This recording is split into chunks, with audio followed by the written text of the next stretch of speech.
Засгийн газраас баталсан 10 их 80 төлөвлөгөөний хүрээнд бол 3 их 80-ыг бол барилгын хотын салбарт бол зарцуулна. Ялангуяа орон сууцны салбарт. 2 их 80-ыг нь болохоор ипотекийн зээлийн одоо хөнгөлөлттэй зээлийн хөтөлбөрийн хүрээнд бол иргэдэд бол орон сууцны зээлэнд болгоод нөгөө нэг тэр бөмбөгийг нь болохоор иргэдийг хямд өртөгтэй одоо орон сууцаар хангахад газар инженерийн дэвтц бол одоо түрээсийн орон сууц барих зэрэгт бол ашиглахаар төлөвлөгдөд байгаа.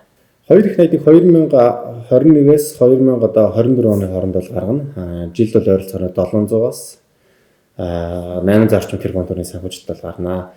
Энэ нь бол дунджаар бол нэг 10-аас 11 мянган зээлдэгчийн асуудлыг шийдвэрлэх ийм санхүүжилтийн дам байна.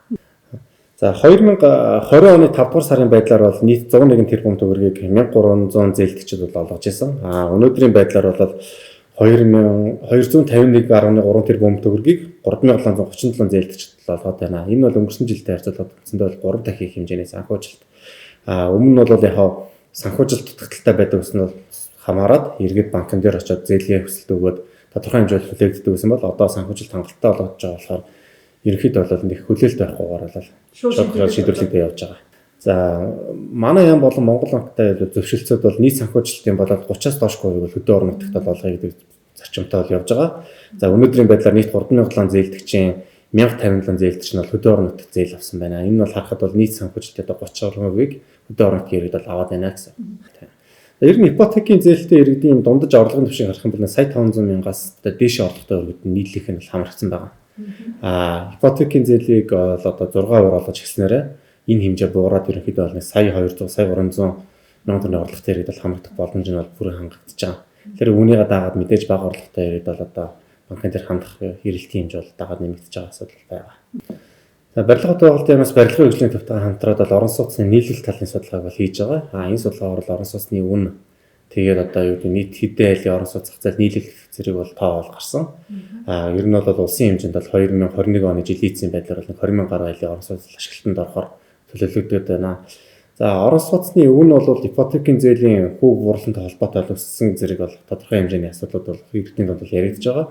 Одоогийн байдлаар бол яг энэ байдал бол одоо барилгын салбарт төдийлөн бол орж ирээгүй. Яг нь барилгын материалын үнийн өсөлттэй холбоотойгоор орон сууцны үнийн өсөлтөнд бол тодорхой хэмжээний бол бага зэрэг өсөлт бол байгаа. Гэхдээ энэ бол өөрөө инфляцийн түвшин болон хэрэглээний үнийн индексээс доогуур хэмжээний өсөлт болохоор энэ бол байж болох хэмжээний өсөлт байна.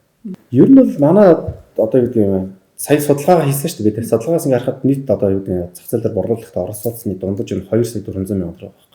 Гэхдээ энэ дээр чинь мэдээж хотын төвийн нэг өндөр үнэтэй орон сууцнууд орсон байгаа.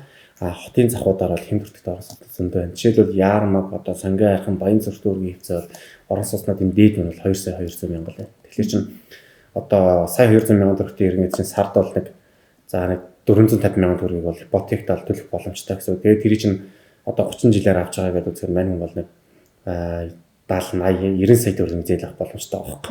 Тэгэхээр чинь тэр чинь одоо хэдэн төгрөг вэ гэхээр за 2 саяар гэж үзэж чинь 40-50 м квадрат орон сууц байна. 50 м гэдэг чинь яг л дундаж 2.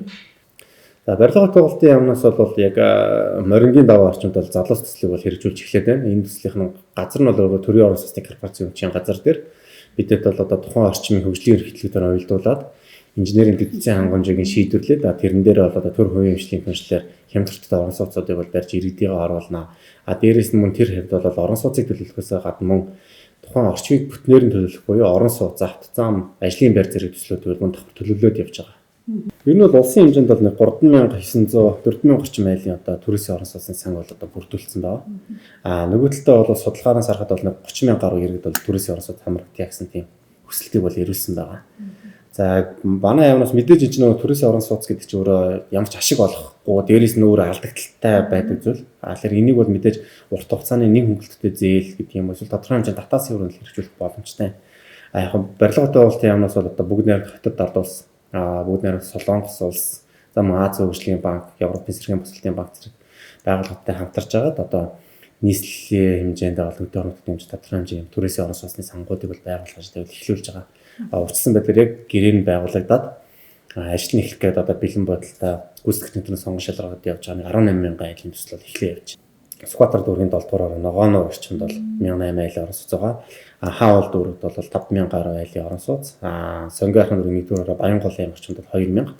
За тэгээд Аз хөгжлийн банкны төслөөр бол тодорхой хэмжээний Улаанбаатар хотын төлөвлөлжүү дид хүүд дээр нэг 1000 айлын төрөөсийн орон сууц гэдэг төслүүд болоод хэрэгжихээр төлөвлөгдөд явж байгаа.